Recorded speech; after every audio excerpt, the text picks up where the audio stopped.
Simula na ang napakainit na panahon kaya naman kabi-kabilaan na ang summer getaway ng mga pamilya at mga kaibigan. Pero alam mo bang may bayan sa norte na sinasabing tila paraiso na kung tagurian ay raw beauty of the north, ang bayan ng Santa Ana. Mula sa pino-pinong puting buhangin hanggang sa napakagandang sunset, siguradong sulit na sulit ang bakasyon mo ngayong summer. Ang bayan ng Santa Ana ay 10 hanggang 12 oras na biyahe galing Maynila. Di katulad noon, sementado na ang lahat ng daanan kaya less hassle na ito para sa mga turista. Nitong 2015 lamang, mahigit 18,000 na turista ang dumayo sa bayan, ayon sa Cagayan Economic Zone Authority o CEZA.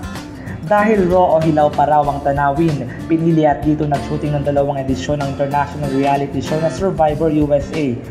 Isa sa mga tanawin dito ang Angie Beach o ang sinasabi nilang Boracay of the North. Pero di tulad ng totoong Boracay, mas malinis at less noise sa dagat na ito. Kaya naman dagsa ang mga turista na gusto mag-swimming sa tahimik na karagatan.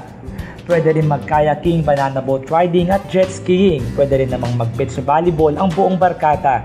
Ayon sa CEZA, magkakaroon na rin ng windsurfing at skateboarding sa mga buwan ng Enero at Pebrero dahil malakas raw ang hangin dito.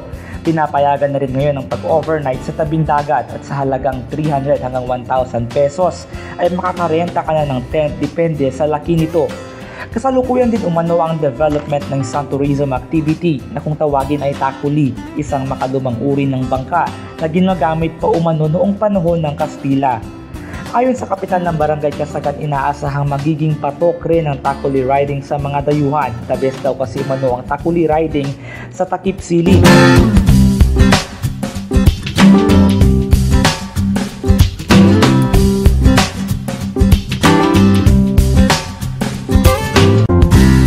Pwede rin naman mag-island hopping sa halagang 1,800 hanggang 3,600 pesos depende sa bilang ng islang pupuntahan.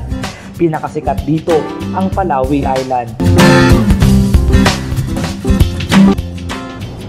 Mula sa San Vicente Port, 45 minuto lamang ang biyahe mula sa mainland Cagayan. Nakaka-relax ang asul na kulay ng tubig. Pagdating sa isla, ngiti ng mga residente doon ang sasalubong sa iyo. Isa sa pinakadinadayo sa Palawi ay ang Cape Engaño Lighthouse na itinayo pa noong 1887.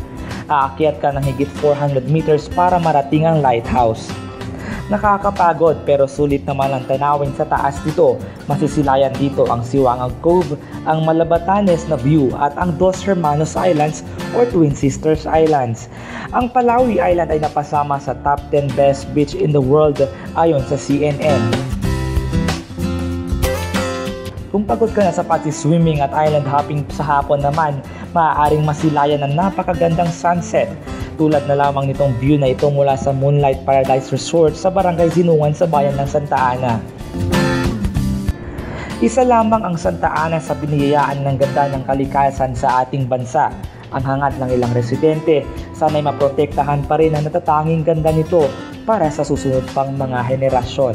Raymond Duliana, Rappler, Santa Ana, Cagayan.